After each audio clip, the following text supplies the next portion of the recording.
ಪ್ರಾರ್ಥನಾ ಕನ್ನಡದ ಹನಿಗವನಗಳನ್ನ ಎಲ್ಲರ ಮನ ಮುಟ್ಟುವಂತೆ ತಿಳಿಸಿ ಸ್ವಾಗತವನ್ನ ಗೈದಂತಹ ನನ್ನ ಸ್ನೇಹಿತೆ ಹಾಗೂ ಗುರುಮಾತೆಯರಿಗೆ ಅನಂತ ಧನ್ಯವಾದಗಳು. ಈಗ ಕಾರ್ಯಕ್ರಮದ ಪ್ರಮುಖ ಘಟ್ಟ ಉಪನ್ಯಾಸ. ಈ ಒಂದು ಉಪನ್ಯಾಸದ ವಿಷಯ ಕನ್ನಡ ರಾಜ್ಯೋತ್ಸವ. ಈ ಒಂದು ಉಪನ್ಯಾಸವನ್ನ ಕನ್ನಡ ಸಾಹಿತ್ಯ ಪರಿಷತ್ನ ಗೌರವ ಕಾರ್ಯದರ್ಶಿಗಳು ಉತ್ತಮ ವಾದಕೇಶ್ವರ ಮತ್ತು ನಂದಿಬೇರಿ ಮಠ ಪೂಜ್ಯರಲ್ಲಿ ಆಶೀರ್ವಾದವನ್ನ ಬೇಡುತ್ತಾ ಅತ್ಯಂತ ಸುಶ್ರಾವ್ಯವಾಗಿ ಹಾಡುವುದರ ಮೂಲಕ ಪ್ರಾರ್ಥನೆ ಗೀತೆಯನ್ನ ನೆರವೇರಿಸಿದಂತಹ ಶ್ರೀಮತಿ ಕಾಶಿಬಾಯಿ ತುಂಬಗಿಯವರಿಗೂ ನನ್ನ ನಮಸ್ಕಾರಗಳನ್ನ ತಿಳಿಸುತ್ತಾ, ಇದೀಗ ತಾನೇ ಎಲ್ಲರನ್ನ ಸ್ವಾಗತಿಸಿದಂತಹ ಶರಣಮ್ಮ ವಕ್ಕರ್ ಶ್ರೀಮತಿ ಅವರಿಗೂ ಕೂಡ ನನ್ನ ನಮಸ್ಕಾರಗಳನ್ನ ತಿಳಿಸುತ್ತಾ, ನಿರೂಪಣಾ ಕಾರ್ಯವನ್ನ ಅತ್ಯಂತ ಅಚ್ಚುಕಟ್ಟಾಗಿ ಸೃಷ್ಟಾರ್ಹವಾಗಿ ಮಾಡ್ತಾ ಇರ್ತಕ್ಕಂತಹ ಶ್ರೀಮತಿ ಲಕ್ಷ್ಮೀ ಪಾಟೀಲ್ ಗುರುಮಾತೆಯವರಿಗೂ ನನ್ನ ನಮಸ್ಕಾರಗಳನ್ನ ತಿಳಿಸ್ತಾ ಇದ್ದೀನಿ. ಕನ್ನಡ ಸಾಹಿತ್ಯ ಅಂದ ತಕ್ಷಣ ನಮ್ಗೆ ನೆನಪಾಗೋದು ಅನೇಕ ಕವಿವರ್ಯರು ಅಂತ ಹೇಳ್ತಾ ಇದ್ದೀನಿ. ಒಬ್ರು ಕನ್ನಡದ ಕುರಿತಾಗಿ ಹೇಳ್ತಾರೆ, ಇರುವಲ್ಪ ಶಕ್ತಿಯನ್ನು ಇರುವಲ್ಪ ದ್ರವ್ಯವನ್ನು ಪರಭಾಷೆಯ ಮೋಹಕ್ಕೆ ಚೆಲ್ಲಬೇಡಿ, ಹೂಮಾಲೆ ಸೂಡುವೆವು ಕೊರಳಿಂಗೆ ನಾವು ಎಂದೆನುತ್ತಾ ಕನ್ನಡಮ್ಮನ ಬೆನ್ನು ಬಳಕೆ ಬಗ್ಗೆ ಈ ಕನ್ನಡದ ನೆಲದಲ್ಲಿ ಅಂತ ಹೇಳುವಂತ ವಿಷಯವನ್ನ ನಾನಿಲ್ಲಿ ಸ್ಮರಿಸ್ಕೊಳ್ತಾ, ಈ ಒಂದು ಕನ್ನಡದ ಹೋರಾಟದ ಹಾದಿಯಲ್ಲಿ ಇರಬಹುದು ಅಥವಾ ಕನ್ನಡ ಸ್ಮರಣೆಗಾಗಿಯೇ ಇರಬಹುದು, ರಾಷ್ಟ್ರ ಕವಿಗಳು ಆದಂತಹ ಮಂಜೇಶ್ವರ ಗೋವಿಂದ ಪೈ ಅವರು ಕನ್ನಡ ನಾಡಿಗಾಗಿ ಒಂದು ಗೀತೆಯನ್ನ ರಚಿಸ್ತಾರೆ.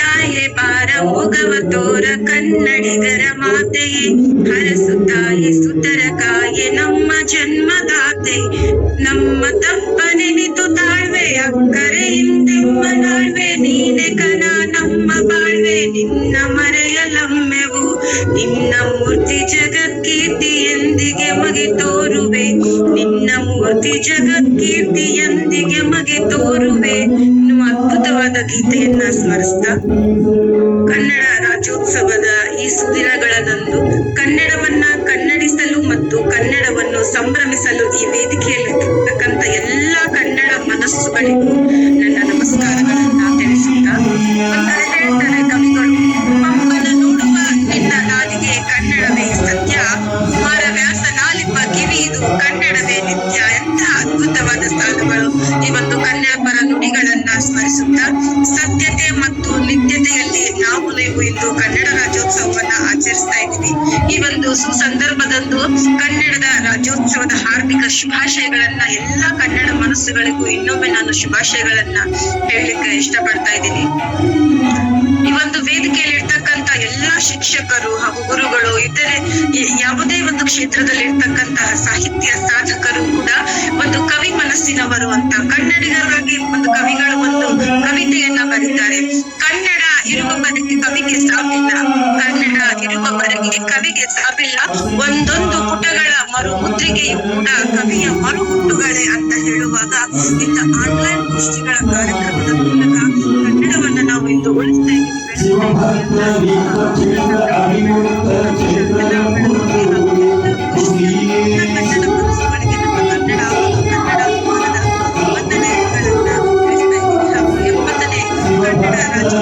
ಶುಭಾಶಯಗಳನ್ನ ತಿಳಿಸ್ತಾ, ಕನ್ನಡ ಅಂದ್ರೆ ಒಂದು ರೋಮಾಂಚನ, ಕನ್ನಡ ಅಂದ್ರೆ ಒಂದು ಶಕ್ತಿ, ಕನ್ನಡ ಅಂದ್ರೆ ಒಂದು ಭಕ್ತಿ, ಕನ್ನಡ ಅಂದ್ರೆ ಒಂದು ನಮ್ಮ ಯುಕ್ತಿ,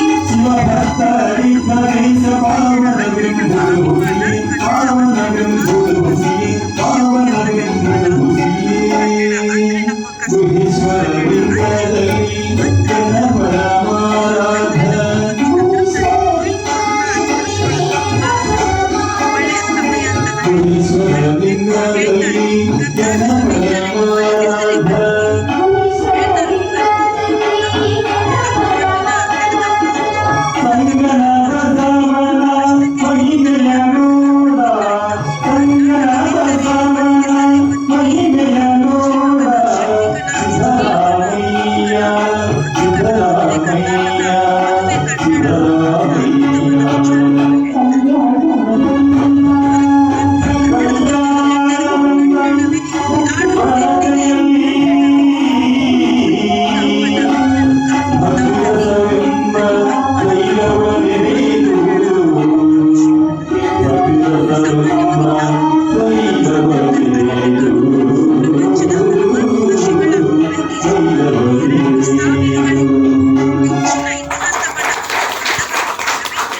ಸ್ಥಾನಮಾನಗಳಲ್ಲಿ ನಮ್ಮ ಕನ್ನಡ ಭಾಷೆಯು ಕೂಡ ಬಂದು ಶಾಸ್ತ್ರೀಯ ಸ್ಥಾನಮಾನವನ್ನ ಪಡೆದಂತಹ ಭಾಷೆಯು ಕೂಡ ನಮ್ಮ ಕನ್ನಡ ಭಾಷೆ ಅಂತ ನಾನು ಹೆಮ್ಮೆಯಿಂದ ಹೇಳಲಿಕ್ಕೆ ಇಷ್ಟಪಡ್ತಾ ಇದ್ದೀನಿ.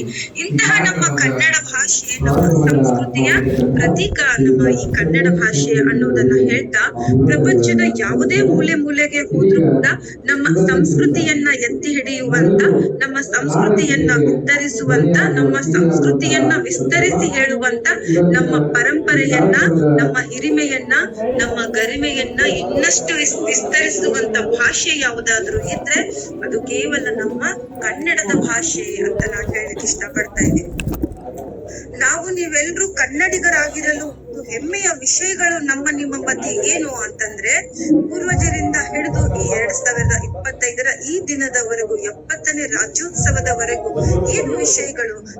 ನಿಮ್ಮೆಲ್ಲರ ಕನ್ನಡದ ಅಭಿಮಾನ, ನಿಮ್ಮ ಎಲ್ಲರ ಕನ್ನಡದ ಅಭಿಮಾನ ಒಂದು ಅಂಶ ಆದ್ರೆ, ಇನ್ನು ಎರಡನೇ ಅಂಶ ಪರಂಪರೆಯಲ್ಲಿರ್ತಕ್ಕಂಥ ಇನ್ನು ಮೂರನೇದು ತುಂಬಾ ಮುಖ್ಯವಾದಂತಹ ವಿಷಯ ಪೂರ್ವಜರ ಸಾಧನೆಗಳು. ಈ ಮೂರು ಅಂಶಗಳನ್ನ ಇಟ್ಕೊಂಡು ನಮ್ಮ ಕನ್ನಡ ನಾಡಿನ ಇತಿಹಾಸವನ್ನ ನೋಡ್ಲಿಕ್ಕಾಗಿ ಪ್ರಸ್ತುತ ಇರುವಂತ ಕನ್ನಡದ ಸ್ಥಾನಮಾನಗಳಲ್ಲಿ ಇರ್ತಕ್ಕಂಥ ನಾವು ಸಾಹಿತ್ಯವನ್ನ ರಚನೆ ಮಾಡುವವರು ಆಗಿದ್ರು ಕೂಡ ಈಗಾಗಲೇ ಮಾಡಿದಂತಹ ಸಾಹಿತ್ಯದ ರಚನೆಯನ್ನ ಬೆಳಕು ಹಾಕ್ತಾ ಇದೀವಲ್ಲ, ನಾವೆಲ್ಲ ಮುಖ್ಯವಂತ ವಿಷಯವನ್ನ ಹೇಳ್ತಾ ನಮ್ಮ ಸಂಸ್ಕೃತಿಯನ್ನ ಮುಂದುವರಿಸಿಕೊಂಡು ಹೋಗುವ ವಾರಸುದಾರರು ಯಾರಂದ್ರೆ ನೀವು ಮತ್ತು ಸಮಸ್ತ ಎಲ್ಲ ಕನ್ನಡಿಗರು ಅಂತ ಹೇಳಲಿಕ್ಕೆ ಇಷ್ಟಪಡ್ತೀನಿ. ಪ್ರಪ್ರಥಮವಾಗಿ ನಾವು ಕನ್ನಡದ ಇತಿಹಾಸ ಮತ್ತು ಕನ್ನಡ ಮತ್ತು ಕನ್ನಡಿಗರ ಗುಣಲಕ್ಷಣಗಳನ್ನ ನೋಡುವುದಾದ್ರೆ 850ರಲ್ಲಿ ರಚನೆಯಾದಂತಹ ಕವಿರಾಜ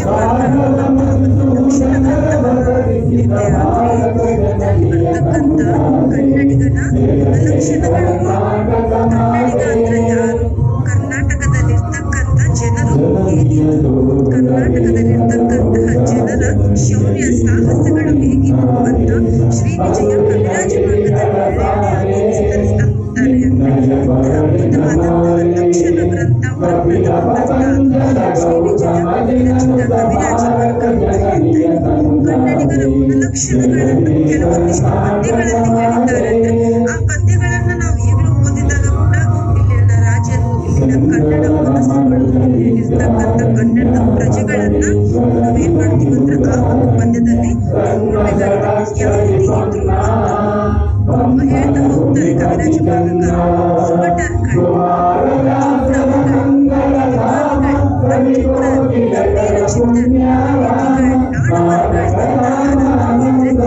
ಕೇವಲ ಕರ್ನಾಟಕದ ನಮ್ಮ ಕನ್ನಡ ನಾಡಿನ ಜನರಿಗೆ ಮಾತ್ರ ಹೋಲುವಂತಹ ಲಕ್ಷಣಗಳನ್ನ ಕವಿರಾಜ ಮಾರ್ಗಕಾರರು ಹೇಳ್ತಾ ಹೋಗ್ತಾರೆ. ಎಂತ ಅದ್ಭುತವಾದ ಮಾತನ್ನ ಹೇಳ್ತಾರೆ. ಬರೇ ಸೈನಿಕರು ಇಲ್ಲ, ಸುಬಟರ್ಗಳು ಅತ್ಯಂತ ಶೌರ್ಯ ಸಾಹಸವನ್ನು ಹೊಂದಿದಂತವರು. ರಾಜರು ಬರೇ ಪ್ರಭುಗಳಲ್ಲ, ಅಭಿಮಾನಿಗಳು. ಕನ್ನಡ ನಾಡಿನ ಜನರು ಎಲ್ಲರೂ ಹೇಗಿದ್ದಾರೆ ಅಂದ್ರೆ ಕನ್ನಡ ನಾಡಿನ ಮೇಲಿನ ಅಭಿಮಾನವನ್ನ ವಿಸ್ತರಿಸುವಂತ ಹೆಮ್ಮೆಯ ಕನ್ನಡಿಗರು ನಮ್ಮ ಕನ್ನಡ ನಾಡಿನಲ್ಲಿದ್ದಾರೆ. ಅತ್ಯುಗ್ರರು ಬಳಸುವಂತ ಅತ್ಯುಗ್ರರು ಯಾರು? ನಮ್ಮನ್ನ ಹೇಳ್ತಾರೆ ಮುಂದುವರಿದ ಕಾಲದಲ್ಲಿ ನಮ್ಮನ್ನ ಸಮಾಧಾನವಾಗಿ ಮಾತನಾಡಿಸಿದಂತ, ಗೌರವ ಕೊಟ್ಟು ಗೌರವ ತೆಗೆದುಕೊಳ್ಳುವಂತಹ ಜನರಿಗೆ ಅತ್ಯುಗ್ರವಾಗಿ ನಮ್ಮನ್ನ ಉಗ್ರರಾಗಿ ನಾವೇನ್ ಮಾಡ್ತೀವಿ ಅಂದ್ರೆ ನಾವು ಅವರಿಗೆ ಮಾಹಿತಿಯನ್ನು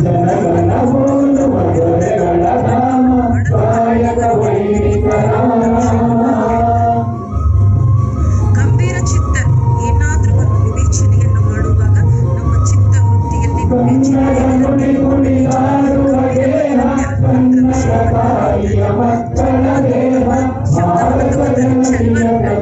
ಅತ್ಯಂತ ಸುಂದರವಾಗಿದ್ದಾರೆ. ಚಳುವಳಿಯಲ್ಲಿ ಕರ್ನಾಟಕ ಹೇಗೆ ಚಳುವಳಿಯಿಂದ ಬಳಸ್ತಾ ಇದೆಯೋ ಕನ್ನಡ ನಾಡಿನ ಎಲ್ಲರೂ ಅತ್ಯಂತ ಸುಂದರವಾಗಿದ್ದಾರೆ ಅನ್ನುವಂಥ ಶಬ್ದವನ್ನು ತರುತ್ತಾರೆ. ಈ ಒಂದು ಪದ್ಯವನ್ನ ನೋಡಿದಾಗ ಇಂದಿಗೂ ಪ್ರಸ್ತುತ ಅನ್ನೋದರಲ್ಲಿ ಎರಡು ಮಾತಿಲ್ಲ. ಅಂತ ನಾಡವರ್ಗಳು ಯಾರಾದ್ರೂ ಇದ್ರೆ ಅದು ಕೇವಲ ಕನ್ನಡ ನಾಡಿನ ನಮ್ಮ ಈ ಒಂದು ಹೆಮ್ಮೆ ಅಂತ ಕವಿರಾಜ ಮಾರ್ಗಕಾರ ಹೇಳ್ತಾರೆ. ನಮ್ಮ ನಾವು ಸಾಮಾನ್ಯವಾಗಿ ಈಗ ಕರ್ನಾಟಕದ ಭೂಪಟದ ಅಂತ ಹೇಳುದು ಭಾರತದ ಭೂಪಟವನ್ನ ನೋಡಿದಾಗ ಅದೇ ಕವಿರಾಜ ಮಾರ್ಗಕಾರ ಹೇಳ್ತಾರೆ ಕಾವೇರಿಯಿಂದ ಗೋದಾವರಿವರೆಗೆ ಅನ್ನುವಂತ ಒಂದು ಸಾಲನ್ನ ಪ್ರಯೋಗ ಮಾಡ್ತಾರೆ ಕವಿರಾಜ ಮಾರ್ಗಕಾರ. ಯಾಕಂದ್ರೆ ನಾನು ಆಗ್ಲೇ ಹೇಳಿದೆ, ಸುಪ್ರಭುಗಳು ಒಳ್ಳೆಯ ರಾಜರುಗಳು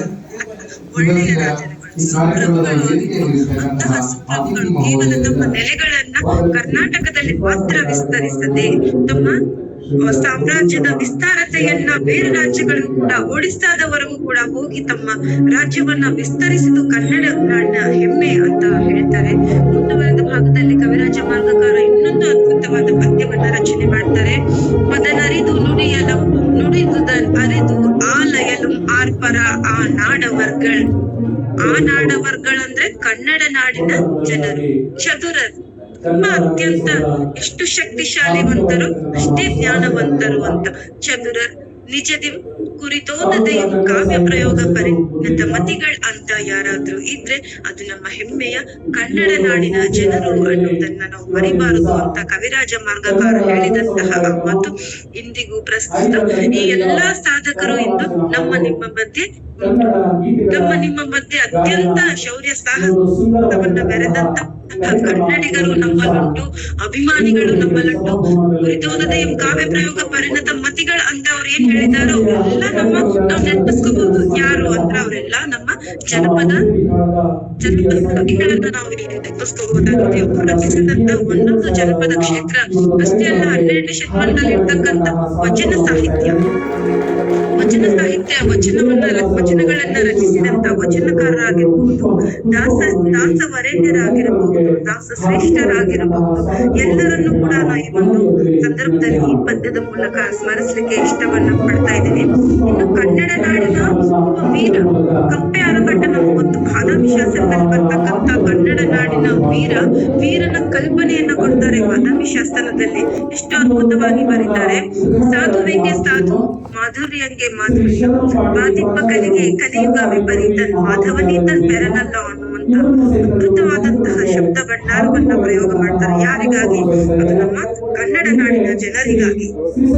ಸಾಧುವಿಗೆ ಸಾಧು, ಕನ್ನಡ ನಾಡಿನ ಜನರು ಹೇಗಿದ್ದಾರೆ? ಪ್ರೀತಿ ಕೊಡುವವರಿಗೆ ಪ್ರೀತಿಯನ್ನ, ನಮ್ಮ ವಿರುದ್ಧ ವಿನಾಕಾರನ ಸೆಟೆದು ನಿಲ್ಲುವಂತಹ ಜನರಿಗೆ ನಾವು ತಿರುಗುತ್ತರ ಕೊಡುವುದಕ್ಕೂ ಕನ್ನಡಿಗರು ತಯಾರಿದ್ದರು ಅನ್ನುವ ವಿಷಯವನ್ನ ಹೇಳ್ತಾರೆ.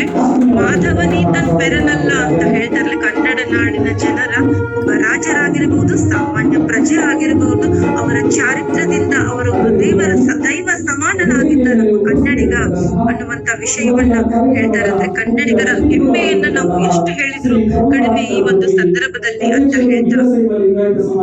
ಇನ್ನು ಕವಿರಾಜ ಮಾರ್ಗಕಾರ ಹೇಳ್ತಾ ಬರ್ತಾನೆ ಹೋಗ್ತಾರೆ, ಸುಪ್ರಭುಗಳು ಅನ್ನುವಂತ ಪದ ಪ್ರಯೋಗವನ್ನ ಪದೇ ಪದೇ ಮಾಡ್ತಾ ಇದ್ದಾರೆ. ಯಾಕೆ ನಾವು ಕನ್ನಡ ರಾಜ್ಯರನ್ನ ಸ್ಮರಿಸಬೇಕು ಅಂದ್ರೆ ಅಂತಹ ನಿಜವಾಗ್ಲೂ ಸುಪ್ರಭುಗಳು ಎಲ್ಲಿದ್ರು ಅಂದ್ರೆ ಕರ್ನಾಟಕವನ್ನ ಆಳಿದಂತಹ ಅನೇಕ ರಾಜ ಮನೆತನಗಳನ್ನು ನಾವು ಮರಿಬಾರದು.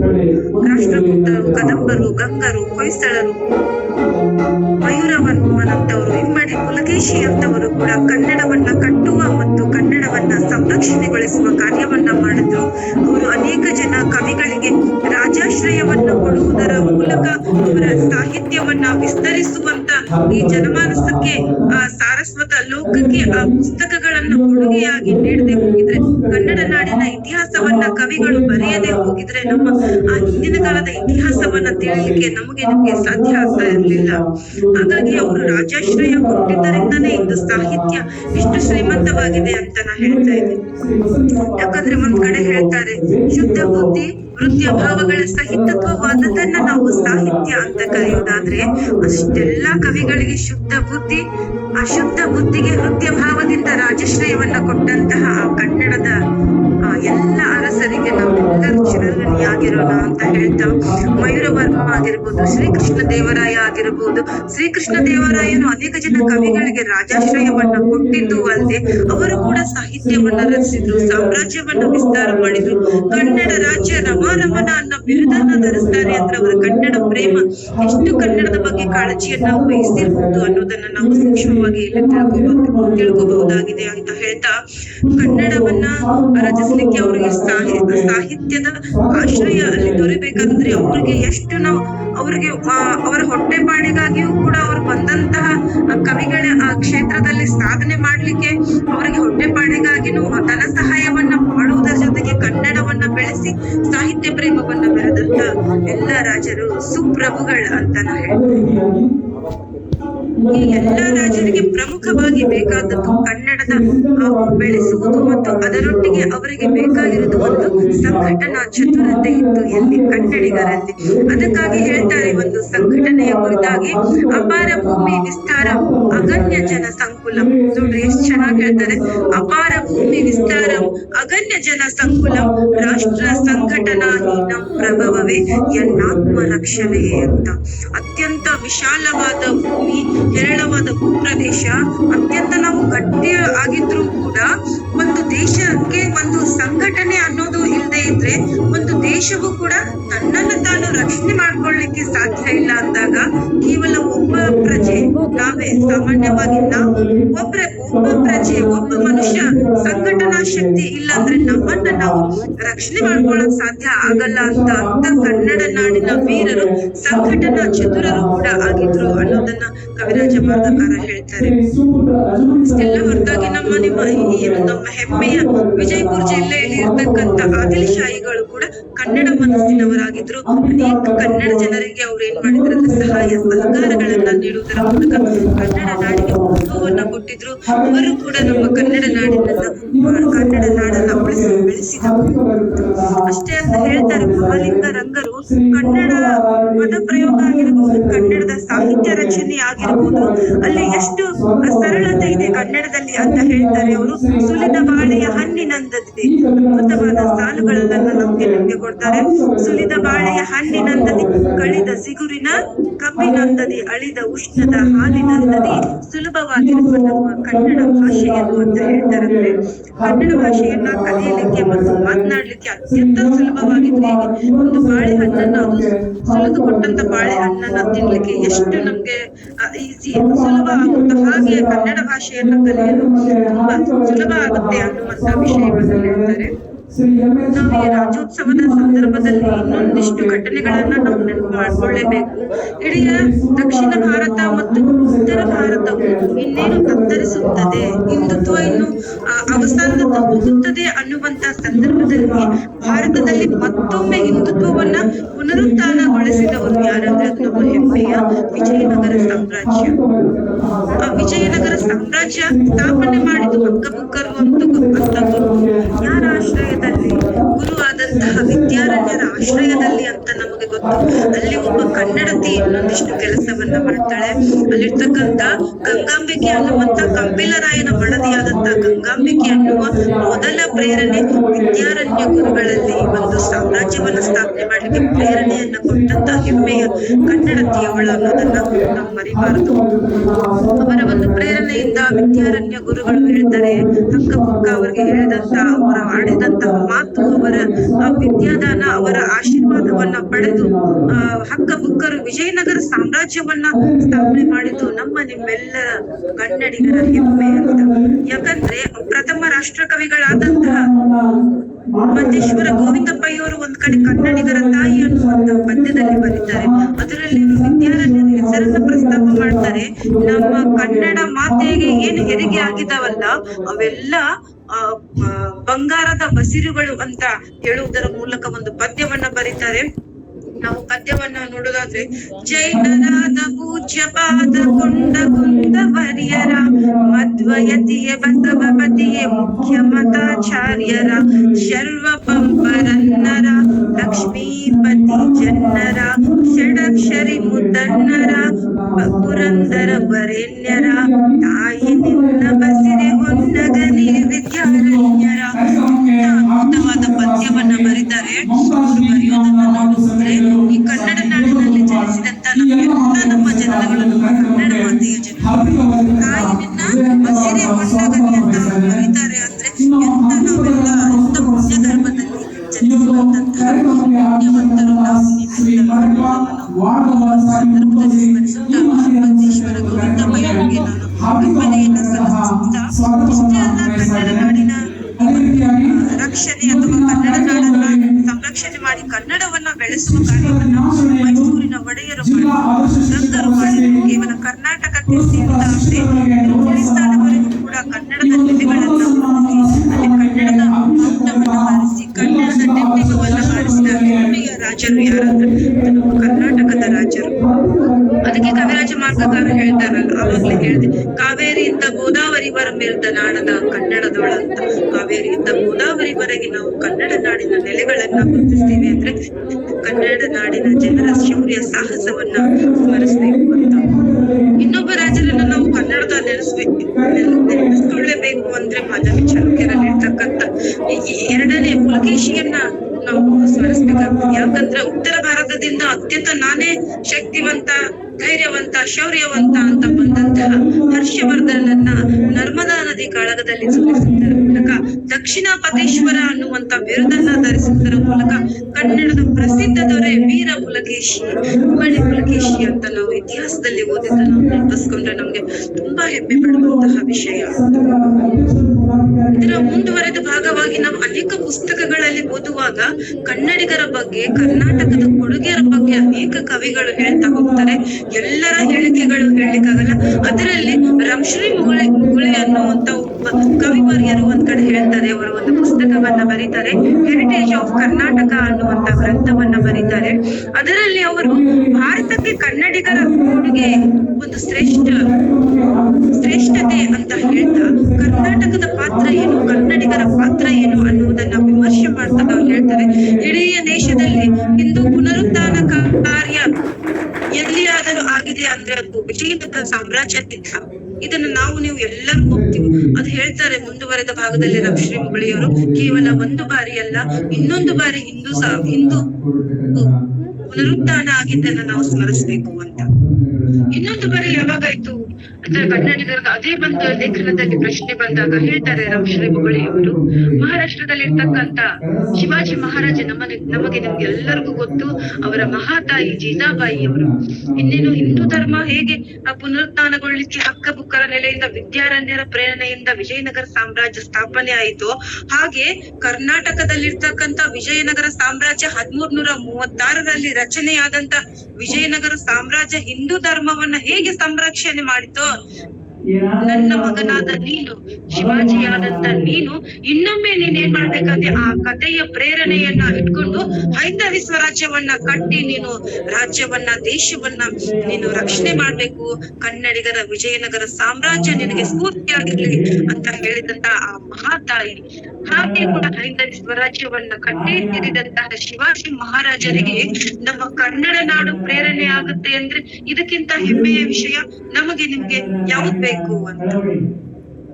ಎರಡೆರಡು ಬಾರಿ ಹಿಂದೂ ಸಾಮ್ರಾಜ್ಯವನ್ನ, ಹಿಂದೂ ಪುನರುತ್ಥಾನವನ್ನು ಮಾಡಿದಂತಹ ವಿಜಯನಗರ ಸಾಮ್ರಾಜ್ಯಕ್ಕೂ ಆ ಕಥೆ ಹೇಳಿ ಹೈಂದವಿ ಸ್ವರಾಜ್ಯವನ್ನ ಕಟ್ಟಿದಂತಹ ಶಿವಾಜಿ ಮಹಾರಾಜರನ್ನು ಕೂಡ ನಾವು ಯಾವತ್ತೂ ನಮ್ಮ ಸ್ಮರಣೆಯಲ್ಲಿ ಇಟ್ಕೊಳ್ಳೋಣ ಅಂತ ಹೇಳ್ತಾ, ಅದಕ್ಕೆ ಹೇಳ್ತಾರೆ ಕನ್ನಡಿಗರು ಅಂದ್ರೇನೆ ಅಭಿಮಾನ. ಕೇವಲ ಕನ್ನಡಿಗರಿಗೆ ಅಷ್ಟೇ ಅಲ್ಲ, ಕನ್ನಡಿಗರ ಶೌರ್ಯ ಸಾಹಸಗಳು, ಕನ್ನಡ ಅಭಿಮಾನಗಳು, ಕನ್ನಡ ಪ್ರೀತಿಗಳು ಎಲ್ಲರಿಗೂ ಕೂಡ ಏನಂದ್ರೆ ಒಂದು ಅಪರೂಪದ ಸ್ಥಾನವನ್ನ ಕೊಟ್ಟಂತಹ ವಿಶೇಷತೆ ಅನ್ನೋದನ್ನ ನಾವು ಮರಿಬಾರದು.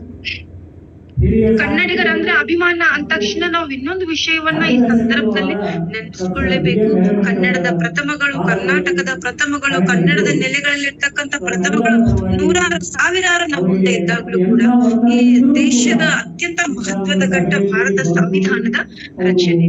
ಭಾರತ ಸಂವಿಧಾನ ರಚನೆಯಲ್ಲಿ ಡಾಕ್ಟರ್ BR ಅಂಬೇಡ್ಕರ್ ಅವರಿಗೆ ಬಲಗೈಯಾಗಿ ನಿಂತು ಸಂವಿಧಾನ ರಚನೆಯಲ್ಲಿ ಸಹಾಯ ಸಹಕಾರವನ್ನ ಕೊಟ್ಟವರು ನಮ್ಮ ಕರ್ನಾಟಕದಿಂದ ಹೋದಂತಹ BN ರಾಯ್ ಅವರು ಕೂಡ ಕನ್ನಡದ ಕೀರ್ತಿಯನ್ನ ಹೆಚ್ಚಿಸಿದವರು. ಸಂವಿಧಾನ ರಚನೆಯಲ್ಲಿ ತಮ್ಮದೇ ಆದ ಕೊಡುಗೆಯನ್ನ ಕೊಟ್ಟಂತ ಮಹತ್ವದ ವ್ಯಕ್ತಿತ್ವವನ್ನ ಹೊಂದಿದವರು.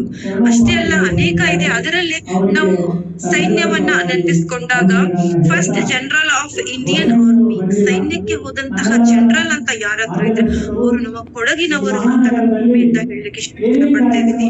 ಇಷ್ಟೆಲ್ಲಾ ಸಾಧನೆಗಳು ಇರುವಾಗ ವಚನ ಸಾಹಿತ್ಯ, ದಾಸ ಸಾಹಿತ್ಯ, ಜನಪದ ಸಾಹಿತ್ಯ, ಎಲ್ಲಾ ಸಾಹಿತ್ಯದ ಮೂಲಕ ಇಡೀ ದೇಶಕ್ಕೆ ಕನ್ನಡದ ಸ್ಥಾನಮಾನ ಕೊಟ್ಟಂತಹ ನಾವು ಕನ್ನಡಿಗರು ಸ್ವಾತಂತ್ರ್ಯ ನಂತರ ಆಗಿರ್ಬೋದು, ಮೊದಲಾಗಿರ್ಬೋದು, ಕರ್ನಾಟಕದಲ್ಲಿ ಕನ್ನಡ ಮಾತನಾಡುವ ಜನರು ವಿವಿಧ ಭಾಗಗಳಲ್ಲಿ ಹರಿದು ಹಂಚಿ ಹೋಗಿದ್ದನ್ನ ನಾವು ನೋಡಿದಂತ ನಮ್ಮ ಅನೇಕ ಹೋರಾಟಗಾರರು ಏನ್ ಮಾಡ್ತಾರಂದ್ರೆ ಕನ್ನಡ ಮಾತನಾಡುವ ಜನರನ್ನ ಒಗ್ಗೂಡಿಸ್ಬೇಕು ಅನ್ನುವಂತ ಹೆಮ್ಮೆಯ ಒಂದು ವಿಷಯವನ್ನ ಇಟ್ಕೊಂಡು ಒಂದು ಹೆಜ್ಜೆಯನ್ನ ಮುಂದೆ ಇಡ್ತಾರೆ.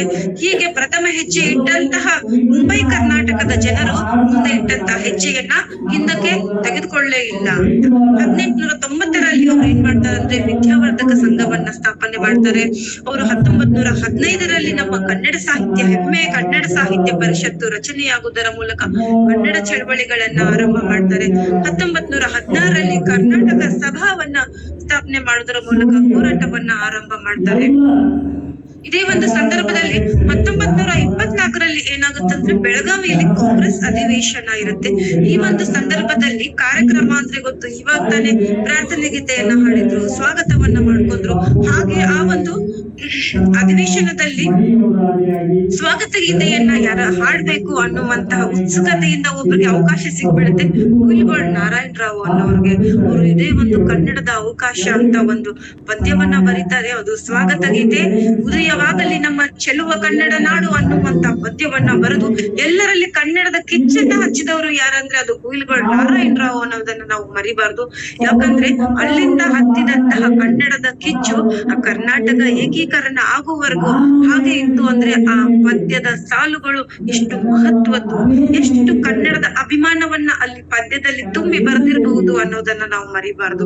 ಇದೇ ಸಂದರ್ಭದಲ್ಲಿ ಅನೇಕ ವೃತ್ತಪತ್ರಿಕೆಗಳನ್ನ ಕೂಡ ಆರಂಭ ಮಾಡ್ತಾರೆ. ವೃತ್ತಪತ್ರಿಕೆಗಳನ್ನ ಆರಂಭ ಮಾಡಿ ಮನೆ ಮನೆಗೆ ಕನ್ನಡದ ಪ್ರೇಮವನ್ನ ತಲುಪಿಸುವಂತ ಕಾರ್ಯವನ್ನ ವೃತ್ತಪತ್ರಿಕೆಗಳು ಮಾಡ್ತಾರೆ.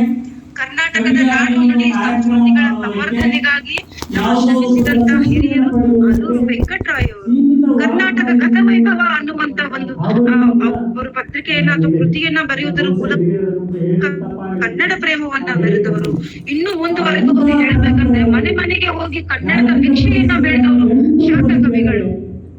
ಬೇಡಲು ಬಂದಿಯನ್ನು ಕನ್ನಡದ ದಾಸಯ್ಯ ನೀಡಿದಮ್ಮ ಅಂತ ಕೈ ಮುಗಿದು ಕೇಳ್ತಾರೆ. ಕನ್ನಡದ ಹೋರಾಟಕ್ಕಾಗಿ ಬಂದಿದ್ದೇನೆ, ನನಗೆ ಅನ್ನದ ಭಿಕ್ಷೆ ಬೇಡ, ಧನ ಸಹಾಯ ಮಾಡಿ, ನಿಮ್ಮ ಮನೆಯಲ್ಲಿರ್ತಕ್ಕಂಥ ಕನ್ನಡಿಗರನ್ನ ಹೋರಾಟಕ್ಕಾಗಿ ಭಿಕ್ಷೆ ಕೊಡ್ಲಿ ಅಂತ ಮನೆ ಮನೆಗೆ ಹೋದಂತಹ ಶಾಂತ ಕವಿಗಳನ್ನ ನೆನೆಸ್ಕೊಳ್ಳಿಕ್ಕೆ ತಪ್ಪಾಗ್ತದೆ. ಹಾಗೆ ನಮ್ಮ ನಾಡಗೀತೆಗಳು ಅಂದ್ರೆ ಜನಮಾನಸದ ಅಮೃತ ಧಾರೆಗಳು ಇದ್ದ ಹಾಗೆ ಅಂತಹ ನಾಡಗೀತೆಗಳನ್ನ ಅದೇ ಸಂದರ್ಭದಲ್ಲಿ ನಮ್ಮ ಕುವೆಂಪು ಜೈ ಕರ್ನಾಟಕ ಮಾತೆ ಅನ್ನುವಂತಹ ಅದ್ಭುತವಾದಂತಹ ಹಾಡನ್ನ ಕೊಡ್ತಾರೆ. ನೀ ಮೆಟ್ಟುವ ನೆಲ ಅದೇ ಕರ್ನಾಟಕ, ನೀ ಕುಡಿಯುವ ನೀರು ಕಾವೇರಿ ಅನ್ನುವಂತ ಅದ್ಭುತವಾದ ಸಾಲನ್ನ ಬರೀತಾರೆ. ಗೋವಿಂದ ಪೈ ಅವರು ಕನ್ನಡಿಗರ ತಾಯಿ ಅನ್ನುವಂತ ಪದ್ಯವನ್ನ ಬರೀತಾರೆ. ಎಂತ ಅದ್ಭುತವಾದ ಪದ್ಯ. ಕರ್ನಾಟಕದಲ್ಲಿ ಏನಿಲ್ಲ, ಕರ್ನಾಟಕದಲ್ಲಿ ಹುಟ್ಟಿದಂತ ಎಲ್ಲರೂ ಬಂಗಾರದ ಬಸಿರಿನಿಂದ ಬಂದವರು. ಅವ್ರು ಹೇಳ್ತಾರೆ, ಅನ್ನ ನೀವ ಕಾಯ ನೀವ ಪರಿಪರಿಯ ಮರಗಳು, ಭದ್ರಮೀವ ಪುಷ್ಪಮೀವ ಲತೆಯ ತರತರಂಗಳು, ತೆನೆಯ ಕೆರೆಯ ಗಾಳಿಯೋ ಕಗಮೃಗೋರ ಗಾಳಿಯೋ, ನದಿ ನಗರನ ಗಾಳಿಯೋ ಇಲ್ಲೆಲ್ಲದು ತುಳಿದುದೆ, ಜೇನು ಸುರಿವ ಹಾಲು ಹರಿವ ದಿವಂ ಭೂಮಿಗಿಳಿದುದೆ. ಏನು ಸಾಲುಗಳನ್ನ ಬರೀತಾರೆ ಗೋವಿಂದ ಪೈ ಅವರಂದ್ರೆ, ಇಡೀ ಭೂಮಿಗೆ ಸ್ವರ್ಗವನ್ನ ಇಳಿಸ್ತೀವಿ ನಾವು ಕನ್ನಡಿಗರೆಲ್ಲ ಒಟ್ಟಾಗುವಂತ ಸಾಲುಗಳನ್ನ ಬರೀತಾರೆ. ಈ ಹೋರಾಟದ ಬಗ್ಗೆ ನವೆಂಬರ್ 1 ಅನೇಕ ಹೋರಾಟದ ಫಲಶ್ರುತಿಯಾಗಿ ನಮಗೆ 1973 ನವೆಂಬರ್ 1ರಂದು ಕರ್ನಾಟಕ ಏಕೀಕರಣಗೊಳ್ಳುತ್ತೆ. ಕರ್ನಾಟಕ ಏಕೀಕರಣಗೊಂಡದ ಸಂದರ್ಭವು ಅನುಪಮವಾದಂತ ಆ ಒಂದು ಪುಣ್ಯದ ನೆಲ, ಎಲ್ಲ ಪುಣ್ಯವಂತರ ಫಲದಿಂದ ಕರ್ನಾಟಕ ಒಗ್ಗೂಡುತ್ತೆ. ಅಲ್ಲಿಂದ ಇಲ್ಲಿ ಒಂದು ಕನ್ನಡ ರಾಜ್ಯೋತ್ಸವನ ಆಚರಿಸ್ಕೊಂಡು ಬರ್ತಾ ಇದ್ದೀವಿ ನಾವು. ಹಾಗೆ ಕರ್ನಾಟಕ ಅಂದ್ರೆ ಕನ್ನಡ ಅಂದ್ರೆ ಒಂದು ಹೆಮ್ಮೆ, ನಮಗೆ ಒಂದು ಹಿರಿಮೆ ಅನ್ನೋದನ್ನ ನಾವು ಮರಿಬೇಕಾಗಿಲ್ಲ. ಯಾಕಂದ್ರೆ ಯಾವುದೇ ಭಾಷೆಯಲ್ಲಿ ದೊರೆಯಲಾರದಂತಹ ಜ್ಞಾನಪೀಠಗಳು 8 ಜ್ಞಾನಪೀಠಗಳು ನಮ್ಗೆ ಎಲ್ಲರೂ ದೊರಕಿದೆ. ಕುವೆಂಪು ಅವರು, ದರಾಬೇಂದ್ರೆ ಅವರು, ಮಾಸ್ತಿಯವರು, ಕಾರಂತ ಅವರು, ಗೋಕಾಕ್ ಅವರು, ಅನಂತಮೂರ್ತಿ ಅವರು, ಗಿರೀಶ್ ಕಾರ್ನಾಡ್ ಅವರು, ಚಂದ್ರಶೇಖರ್ ಕಂಬಾರ ಅವರು, ಹೀಗೆ 8 ಜನ 8 ಜ್ಞಾನಪೀಠಕ್ಕೆ ಕನ್ನಡದ ಮುತ್ತುಗಳನ್ನ ಕೊಡ್ತಾರೆ. ಅಂದ್ರೆ ಎಂತ ಅದ್ಭುತವಾದ ಹೆಮ್ಮೆಯ ಸಂಗತಿ ನಮ್ಗೆ ನಿಮ್ಗೆ ಎಲ್ಲ ಅಂತ. ನಮ್ಗೆ ಇನ್ನೊಂದು ವಿಷಯವನ್ನ ನಾನು ಹೇಳಲಿಕ್ಕೆ ಇಷ್ಟಪಡ್ತಾ ಇದ್ದೀನಿ. ನಮ್ಮ ಕನ್ನಡ ನೆಲ ಜಲ ಸಂಸ್ಕೃತಿಯ ಒಂದು ಸಂಸ್ಕೃತಿ ಹೇಗಿದೆ ಅಂದ್ರೆ ನಮ್ಮನ್ನ ಕನ್ನಡಿಗರನ್ನ ಅರಸಿ ಬಂದಂತವರನ್ನ ಯಾವುದೇ ಕರ್ನಾಟಕದ ನೆಲೆ ನಮ್ಮ ಕನ್ನಡ ಭಾಷೆ ಆಚೆಗೆ ನುಗ್ಗಿದ್ದೇ ಇಲ್ಲ ಅಂತ. ಯಾಕಂದ್ರೆ ಬೇಂದ್ರೆಯವರು ಜ್ಞಾನಪೀಠ ಪ್ರಶಸ್ತಿಯನ್ನ ತಗೊಂಡು ಅನೇಕ ಕೃತಿಗಳನ್ನ ರಚಿಸಿದಂತ ಮಹನೀಯರು ಮನೆಯಲ್ಲಿ ಮಾತನಾಡ್ತಾ ಇದ್ದಂತ ಭಾಷೆ ಮರಾಠಿ. ಅವ್ರು ಎಂತ ಅದ್ಭುತ ಸಾಹಿತ್ಯ ರಚಿಸಿದ್ರು. ಇನ್ನು ನಾವು ಮಾಸ್ತಿ ವೆಂಕಟೇಶ ಅಯ್ಯಂಗಾರ್ ಅವರನ್ನ ನಾವು ಕನ್ನಡದ ಆಸ್ತಿಯಾಗಿ ಸ್ವೀಕಾರ ಮಾಡಿದ್ದೇವೆ, ಕನ್ನಡದ ಆಸ್ತಿಯಾಗಿ ಸ್ವೀಕಾರ ಮಾಡಿದ್ದೇವೆ. ಅವರು ಮಾತೃಭಾಷೆ ತಮಿಳು. ಇವರೆಲ್ಲರ ಕನ್ನಡದ ಪ್ರೇಮ ಎಷ್ಟಿದೆ ಅನ್ನೋದನ್ನ ನಾವು ಒಂದು ಅಂದಾಜು ಮಾಡ್ಲಿಕ್ಕೆ ಆಗಲ್ಲ ಅನ್ನೋ ಒಂದು ಪದವನ್ನ ಹೇಳ್ತಾರಲ್ಲ, ಅಷ್ಟು ವ್ಯಾಪ್ತಿಯನ್ನ ಮೀರಿದ ಕನ್ನಡ ಪ್ರೇಮ.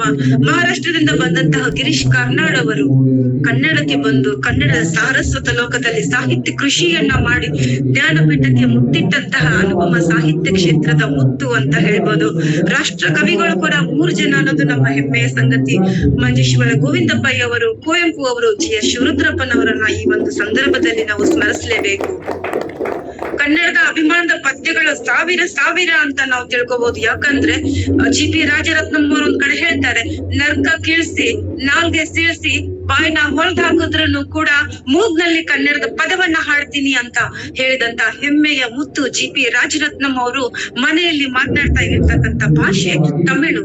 ಅವರ ಕನ್ನಡದ ಪ್ರೇಮ, ಅವರ ಕನ್ನಡದ ಪದ್ಯವನ್ನ ಬರೀತಾರೆ, ಕನ್ನಡದಲ್ಲಿ ಪ್ರಶಸ್ತಿಗಳನ್ನ ತಗೋತಾರೆ. ಅಂದ್ರೆ ಈ ಕನ್ನಡ ನಾಡಿನ ಸ್ವಂತ ಮಕ್ಕಳಾದ ನಾವು ಇನ್ನೆಷ್ಟು ಇವರಿಂದ ಪ್ರೇರಣೆಯನ್ನ ಪಡೆದು ಸಾಹಿತ್ಯದ ಸಾರಸ್ವತ ಲೋಕದಲ್ಲಿ ನಮ್ಮ ಸಾಧನೆಯನ್ನ ಕೈಯೋಣ. ನಾವು ಎಲ್ಲರೂ ಅವರ ಪ್ರೇರಣೆಯನ್ನು ಪಡಿಬಹುದಾಗಿದೆ. ಇನ್ನು ಉಪನಿಷತ್ತುಗಳನ್ನ ಓದ್ಲಿಕ್ಕೆ ಕಷ್ಟ ಆಗ್ತದೆ ನಮ್ಗೆ ಎಲ್ಲ ಕನ್ನಡಿಗರಿಗೆ ಅನ್ನೋದನ್ನ ತಿಳಿದು ಉಪನಿಷತ್ತನ್ನ ಎಳೆಯಾಗಿ ಬಿಚ್ಚಿಡ್ತಾರೆ ಮಂಕುತಿಮ್ಮನ ಕಗ್ಗದಲ್ಲಿ DVG ಅವರು. ಅವರ ಮಾತೃಭಾಷೆಯು ಕೂಡ ಕನ್ನಡ ಅಲ್ಲ, ಅವರ ಮಾತೃಭಾಷೆಯು ಕೂಡ ತಮಿಳು ಆಗಿತ್ತು. ರಾಗಮಾರ್ಗ ಹರಿಶ್ಚಂದ್ರ ಕಾವ್ಯ ಅನ್ನುವಂತ ವಾರ್ಧಕ ಷಟ್ಪದಿಯಲ್ಲಿ ಬರೀತಾರೆ. ಎಂತಹ ಅದ್ಭುತವಾದ ಪದ್ಯವನ್ನ ಬರೀತಾರೆ ಅವರಂದ್ರೆ, ಚಂದ್ರಮತಿ ಅವರ ಮಗು ಈಗೇನು ಸತ್ತು ಚಿತೆ ಮೇಲೆ ಮಲಗಿದೆ, ಆ ಶವವನ್ನ ಕಾಯುವಂತ ಸುಡುವಂತಹ ವ್ಯಕ್ತಿ ಕಾಲನ್ನ ಹಿಡಿದು ಎಳಿತಾ ಇದ್ದಾನೆ ಅನ್ನುವಾಗ, ಬಿಸಿಡದಿರು ಬೇಡ ಕಟ ಹಸುಳೆನ್ನುವಂತಹ ಸತ್ತು ಮಲಗಿರುವಂತಹ ತನ್ನ ಮಗು ನೊಂದ್ಕೊಳ್ತಕ್ಕಂಥ ಎಳಿಬೇಡ ಅನ್ನುವಂತ ಪದ್ಯವನ್ನು ಬರೀತಾರಂದ್ರೆ ಹರಿಶ್ಚಂದ್ರ ಕಾವ್ಯವನ್ನ ಓದೋಣ ಅಂತ. ರಾಮಚಂದ್ರ ಚರಿತ ಪುರಾಣ ಬರೆದಂತಹ ರಾಮಚಂದ್ರ ಕವಿಯ ಆ ಒಂದು ಪುಸ್ತಕವನ್ನ ನಾವು ಓದುವಂತ GS ಆಮೂರ್ ಅವರು ಬರೆದಂತಹ ಭುವನದ ಭಾಗ್ಯ ಅನ್ನುವಂತ ಪುಸ್ತಕವನ್ನು ಓದೋಣ ಅಂತ ಹೇಳ್ತಾ, ಕೀರ್ತಿನಾಥ್ ಕುರ್ತಕೋಟಿ ಅವರು ಬರೆದಂತಹ ಯುಗಧರ್ಮ ಹಾಗೂ ಸಾಹಿತ್ಯ ದರ್ಶನ ಅನ್ನುವಂತ ಕೃತಿಯನ್ನು ಕೂಡ ಓದೋಣ ಅಂತ ಹೇಳ್ತಾ, ಇನ್ನೂ ಅದ್ಭುತವಾದ ವಿಚಾರಗಳನ್ನ ಹೇಳುತ್ತಾ ಹೋದ್ರೆ ಹಾಗೆ ಕನ್ನಡದ ಪಟ್ಟಿ ಬೆಳಿತಾನೆ ಹೋಗುತ್ತೆ. ಕೊನೆಯದಾಗಿ ಹೇಳ್ಬೇಕಂದ್ರೆ ಬೇಂದ್ರೆಯವರು ಓದುವ ಸಂಕಲ್ಪವನ್ನ ಮಾಡ್ಬೇಕು, ಹೇಗೆ ಪುಸ್ತಕಗಳನ್ನ ಕೊಂಡ್ಕೊಳ್ಬೇಕು ಅನ್ನುವಂತ ವಿಚಾರವನ್ನ ಹೇಳ್ತಾರೆ. ಅವ್ರು ಹೇಳ್ತಾರೆ, ಒಲವೆಂಬ ಹೊತ್ತಿಗೆಯ ಓದ ಬಯಸುವ ನೀನು ಬೆಲೆ ಎಷ್ಟೆಂದು ಕೇಳುವೆಯೋ ಹುಚ್ಚ. ಒಲವೆಂಬ ಪುಸ್ತಕವ ಹೊತ್ತಿಗೆಯ ಓದ ಬಯಸುವ ನೀನು ಬೆಲೆ ಎಷ್ಟೆಂದು ಕೇಳುವೆಯೋ ಹುಚ್ಚ. ಹಗಲಿರುಳು ದುಡಿದರು ಹಲ ಜನ್ಮ ಕಳೆದರು ನೀ ತೆತ್ತಲಾರೆ ಭಾರಿ ಅಂಚೆ ವೆಚ್ಚ ಅಂತ ಬರೆಯೋದ್ರ ಮೂಲಕ ಪುಸ್ತಕಗಳನ್ನ ಓದುವಾಗ ನಾವು ಅದ್ರ ಬೆಲೆಯನ್ನ ದಯವಿಟ್ಟು ನೋಡ್ಬಾರ್ದು. ಯಾಕಂದ್ರೆ ಪೋಸ್ಟಲ್ ಚಾರ್ಜ್ ಕೂಡ ನಮ್ಗೆ ಇಡೀ ಜನ್ಮ ಆದ್ರೂ ಪೋಸ್ಟಲ್ ಚಾರ್ಜ್ ನಿಮ್ ಕೈಲಿ ಕೊಡ್ಲಿಕ್ಕಾಗಲ್ಲ. ಹಾಗಾಗಿ ಪುಸ್ತಕಗಳನ್ನ ಕೊಂಡುಕೊಂಡು ಓದಿ ಅಂತ ಹೇಳೋದ್ರ ಮೂಲಕ, ಇನ್ನು ಅಕ್ಬರ್ ಅಲಿ ಅವರು ಬರೀತಾರೆ, ಬಿಜಾಪುರದ ಗೋಳಗುಮ್ಮಟದ ಅದ್ಭುತ ವಾಸ್ತುಶಿಲ್ಪಶ್ರೀ ಇನ್ನೆಲ್ಲಿ ನೋಡ್ಲಿಕ್ಕೆ ಸಿಗ್ತದೆ. ನಮ್ಗೆ ಅದ್ಭುತವಾದ ಗುಮ್ಮಟವನ್ನ ಕೊಟ್ಟಂತ ಕನ್ನಡಿಗರು ನಮ್ಮ ವಿಜಯಪುರ ಜಿಲ್ಲೆಗೆ ಅವರು. KNR ಹೇಳ್ತಾರೆ, ಏಳ್ಗೆ ಕರ್ನಾಟಕ ಬಾಳ್ಗೆ ಕರ್ನಾಟಕ ಅನ್ನುವಂತ ವಿಷಯವನ್ನು ಇನ್ನಾದರೂ ಬಿಡು ಕನ್ನಡದ ಕಂದನೆ ಅನ್ನುವುದ ಮಮ್ಮಿ. ಇನ್ನಾದರೂ ಬಿಡು ಕನ್ನಡದ ಕಂದನೆ ಅನ್ನುವುದ ಮಮ್ಮಿ. ಕನ್ನಡ ಬೆಳೆಸಲು ಎಷ್ಟು ಮಾತಾಡಿದರೂ ಕಮ್ಮಿ. ಕನ್ನಡ ಬೆಳೆಸಲು ಎಷ್ಟು ಮಾತಾಡಿದರೂ ಕಮ್ಮಿ. ಎರಡನೇದು ಶಾಲು. ದಿನವೂ ಬಳಸುತ್ತಿದ್ದರೆ ಸರಾಗವಾಗಿ ಬರುವವು ಕನ್ನಡ ಪದಗಳು. ದಿನವೂ ಬಳಸುತ್ತಿದ್ದರೆ ಸರಾಗವಾಗಿ ಬರುವವು ಕನ್ನಡದ ಪದಗಳು. ಇಲ್ಲದಿದ್ದರೆ ಹುಡುಕಿದಂತೆ ವರ್ಷಕ್ಕೊಮ್ಮೆ ಹಾಕಿಕೊಳ್ಳುವ ಕನ್ನಡದ ಶಾಲು. ಮೂರನೇದು ಉಕ್ಕಿ. ಭಾವನೆಗಳು ಉಕ್ಕಿ ಬಂದಾಗ ಬೇರೆ ಭಾಷೆಗಳು ಕೈ ಕೊಡುವುದೇ ತಡ. ಭಾವನೆಗಳು ಉಕ್ಕಿ ಬಂದಾಗ ಬೇರೆ ಭಾಷೆಗಳು ಕೈ ಕೊಡುವುದೇ ತಡ. ಸರಾಗವಾಗಿ ಬಂದು ಕೈ ಹಿಡಿದು ಬಿಡುತ್ತೆ ಸವಿನುಡಿಯ ಕನ್ನಡ, ಸವಿನುಡಿಯ ಕನ್ನಡ.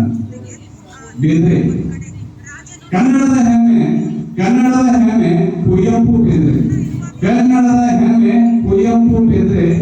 ಓದಿದರೆ ಸಾಕು, ಓದಿದರೆ ಸಾಕು, ಎದುರಿಸಬಹುದು ಜೀವನದಲ್ಲಿ ಏನೇ ಬಂದರೂ ತೊಂದರೆ, ಜೀವನದಲ್ಲಿ ಏನೇ ಬಂದರೂ ತೊಂದರೆ.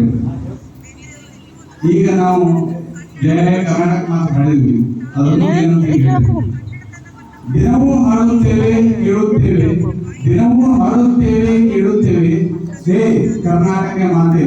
ದಿನವೂ ಹಾಡುತ್ತೇವೆ ಕೇಳುತ್ತೇವೆ, ಜಯ ಹೇ ಕರ್ನಾಟಕ ಮಾತೆ. ಆಮೇಲೆ ಆಮೇಲೆ ಅವಶ್ಯಕತೆ ಇಲ್ಲದಿದ್ದರೂ ಕೊಡುತ್ತೇವೆ ಬೇರೆ ಭಾಷೆಗೆ ಆದ್ಯತೆ. ಕೊನೆಯದಾಗಿ ಕನ್ನಡ ಕಟ್ಟುವಲ್ಲಿ ಎಲ್ಲರ ಪಾತ್ರ ಬಹಳ ಇದೆ, ಕನ್ನಡ ಕಟ್ಟುವಲ್ಲಿ ಎಲ್ಲರ ಪಾತ್ರ ಇದೆ ಬಹಳ. ಅದರಲ್ಲಿ ಎಲ್ಲದಕ್ಕೂ ಮುಂದು ನಮ್ಮ ಹೆಮ್ಮೆಯ ಮುದ್ದೇಬಿಹಾಳ, ನಮ್ಮ ಹೆಮ್ಮೆಯ ಮುದ್ದೇಬಿಹಾಳ. ಧನ್ಯವಾದಗಳು. ಧನ್ಯವಾದಗಳು ಶ್ರೀಯುತ ವಿಜಯ ಮಂತ್ರಿಶ್ವರನವರಿಗೆ. ಇವರಿಗೆ ವೇದಿಕೆ ಮೇಲಿನ ಅತಿಥಿಗಳು